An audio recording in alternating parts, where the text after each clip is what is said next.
I think I'm really blessed to call the United States of America my home. Mr. Jack's journey is a journey of discovery. It's a discovery of America's foundations. I hope you'll stick around and go with me.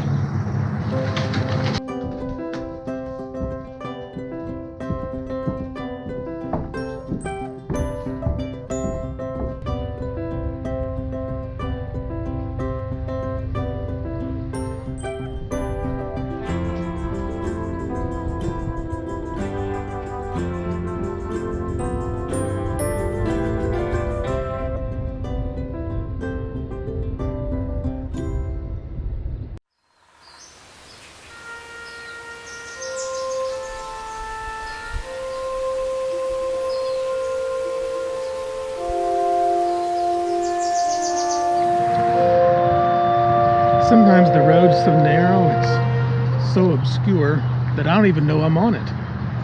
And then this happens. Some of you know that I'm a professional chauffeur. At the airport a few months ago, I picked up a well-known client and his wife. They're really ranked high on Nashville's who's who, the Washington, D.C. who's who, and Tennessee who's who, and maybe even around the nation. I'm not sure. It's not the first time I've picked him up. He's rather quiet because he's usually doing business, but if she's not busy, she and I will get into a conversation. The first time that I picked him up, it was late at night. It was probably around midnight. And the drive to their house is about 30 minutes. So when we got there, she asked me if I needed any eggs. Well, sure, you can always use some eggs. So she said, just give me a minute, and she went into the house. And the house is really just a small log cabin. They found it somewhere in Tennessee. They dismantled it and had it rebuilt close to the river that runs by their property. So it was dark, it was after midnight, and while waiting on her, I unloaded their bags. And I tried to comprehend through the darkness, what I was seeing.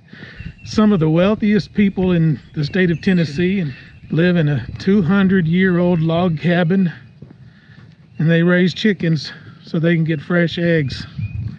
So this is how billionaires live. I kind of like that. She came out of the cabin with a dozen or so eggs from her chickens, and that was several years ago. I've picked them up since then. A few months ago, another late night pickup.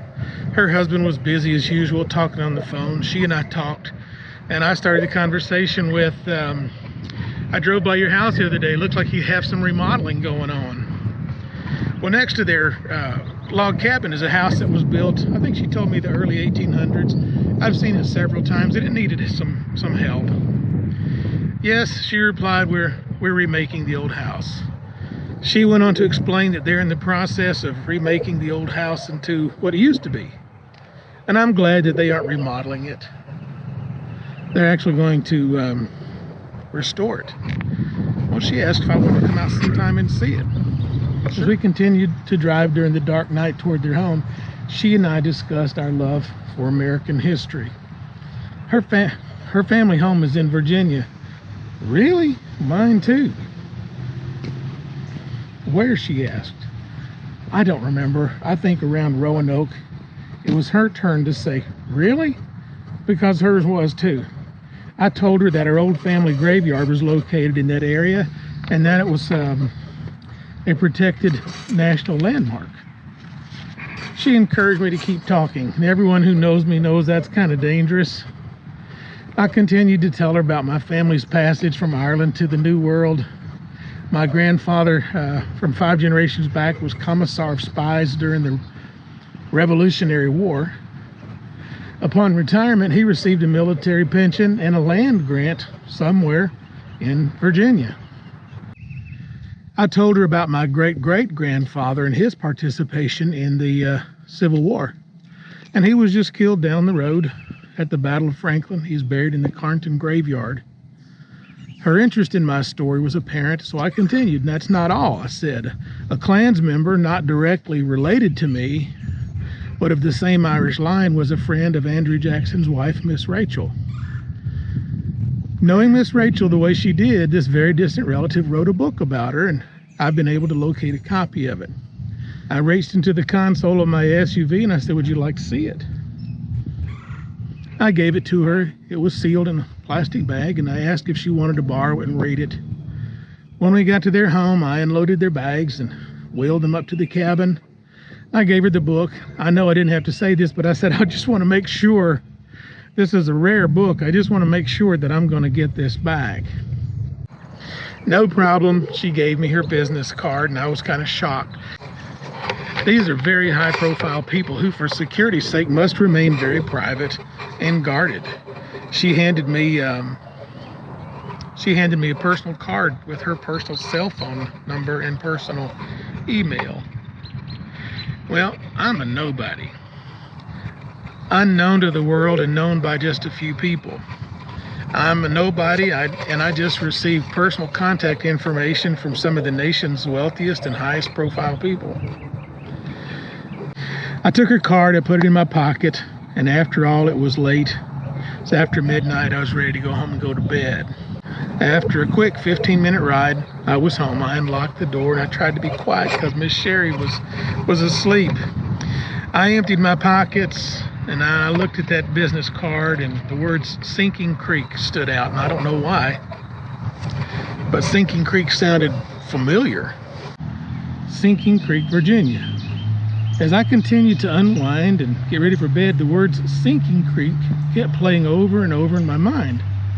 Where had I heard that before? I couldn't place it. I went to bed just thinking Sinking Creek. 5 hours later, I woke up. Sinking Creek, Sinking Creek. Why does that sound familiar?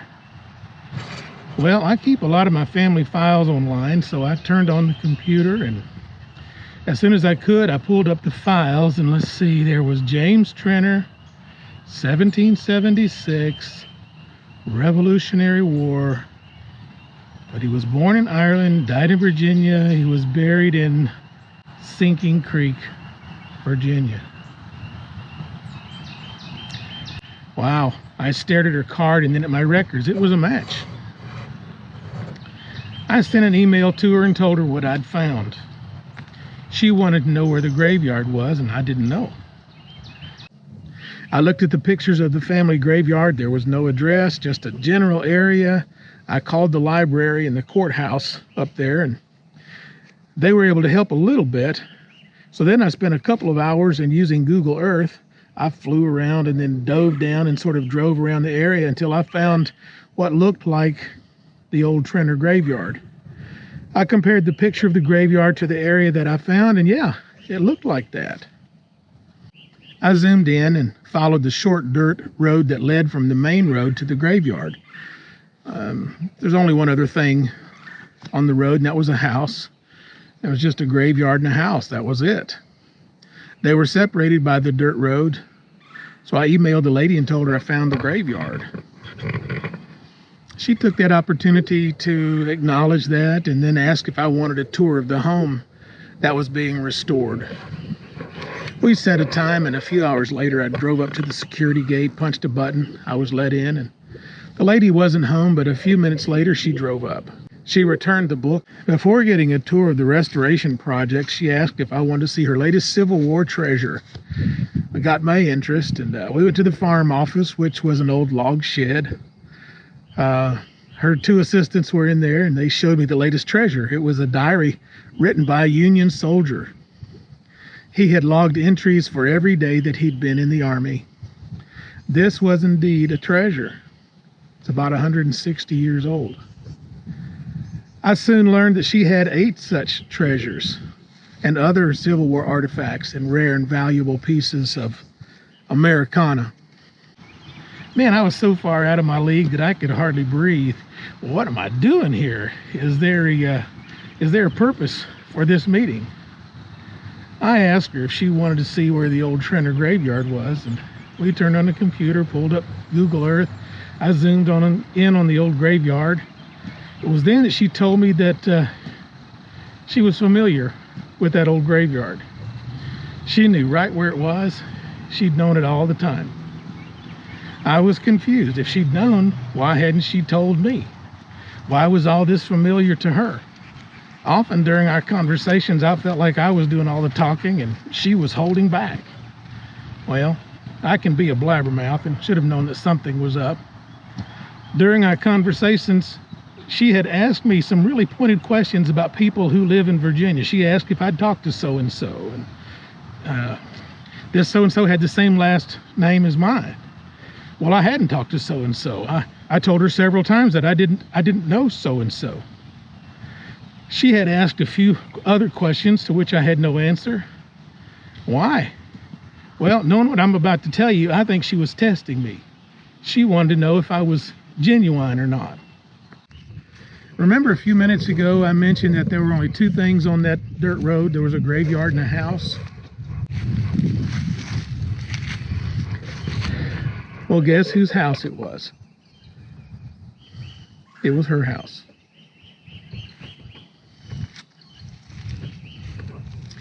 From her kitchen window, she could look out and see our old family graveyard. And her property is on land that used to connected to property that used to belong to us.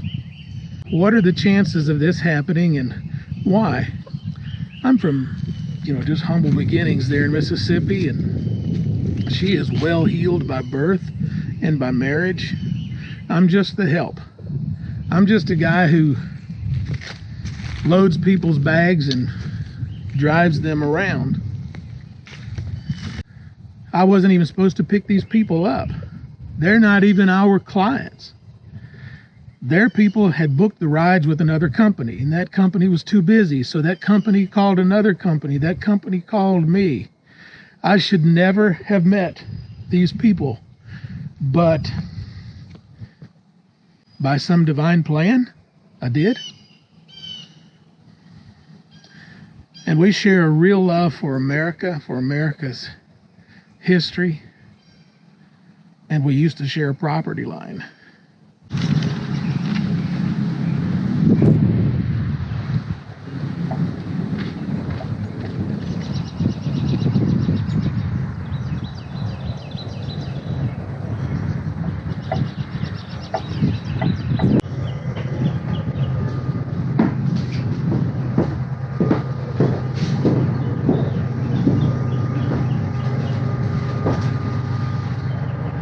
This is just one of several stories, serendipities, I guess you call them, that I'm going to be sharing with you in the next couple of weeks.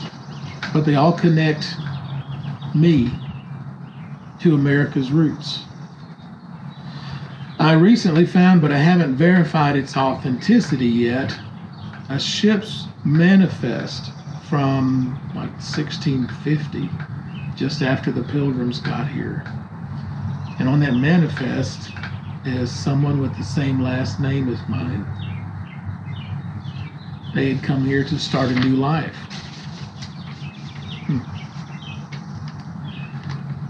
And then from across the Atlantic Ocean over in Ireland, my Irish clan has furnished information linking their family to my family.